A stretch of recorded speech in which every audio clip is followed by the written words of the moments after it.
The no input signal error on your Sceptre monitor indicates that the display is not receiving any data from your connected device.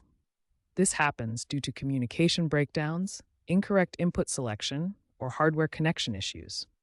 Here are 4 quick troubleshooting steps that resolve most no input signal issues.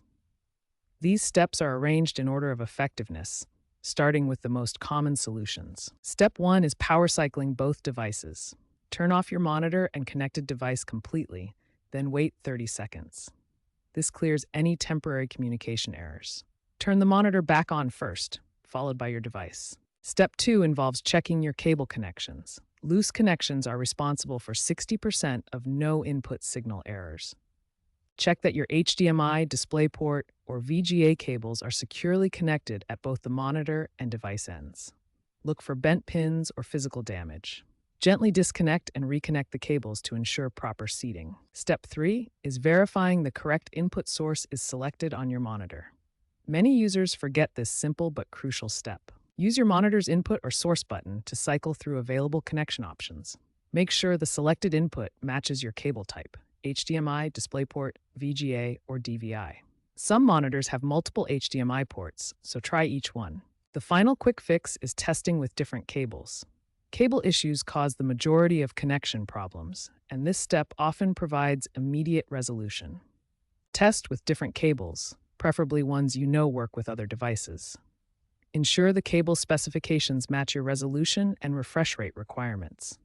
These 4 steps resolve 85% of no input signal issues on Sceptre monitors. When basic fixes don't resolve your Sceptre monitor's no input signal error, it's time for advanced troubleshooting. These methods address deeper system conflicts and hardware compatibility issues. First, try booting your computer in safe mode.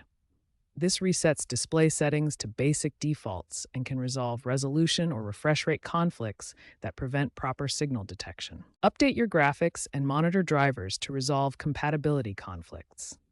Outdated drivers are a common cause of input signal problems, especially after system updates. Test different ports on both your monitor and source device. A faulty port can cause intermittent or complete signal loss, and switching ports often provides an immediate solution. For gaming setups with high refresh rates, ensure you're using the correct HDMI cable version. HDMI 2.0 or higher is required for 144 Hz and above refresh rates at higher resolutions. Check your computer's BIOS or UEFI settings to ensure it's using the dedicated graphics card instead of integrated graphics. Many systems default to integrated graphics, which may not provide sufficient signal strength. Remember, cable issues account for most no-input signal problems. Invest in certified high-quality cables appropriate for your resolution and refresh rate requirements. This single upgrade resolves the majority of persistent signal issues.